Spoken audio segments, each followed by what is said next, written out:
కేంద్ర బడ్జెట్ పై బీఆర్ఎస్ విమర్శలు గుప్పించింది. 8 మంది ఎమ్మెల్యేలు 8 మంది ఎంపీలు ఉన్నా తెలంగాణకు వచ్చింది 0 అన్నారు ఎమ్మెల్సీ కవిత.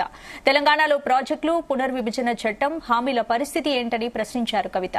కేంద్ర బడ్జెట్ తన రాజకీయ అవసరాలకే ఉపయోగించుకుందని హరీష్ రావు విమర్శించారు. దేశమంటే కొన్ని రాష్ట్రాలే అన్నట్లు బడ్జెట్ ప్రవేశపెట్టడం బాధాకరమన్నారు.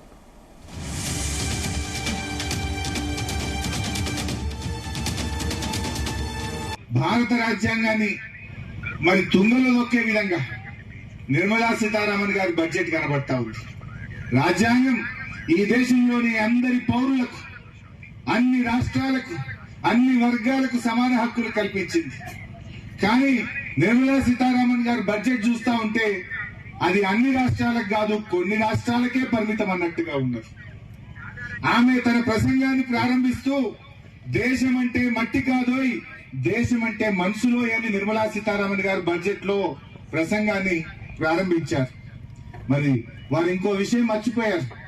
దేశం అంటే కొన్ని రాష్ట్రాలు కాదు, దేశం అంటే 28 రాష్ట్రాలు అనేటువంటి విషయాన్ని నిర్మలా సీతారామన్ గారు మర్చిపోయినట్టు అనిపించింది.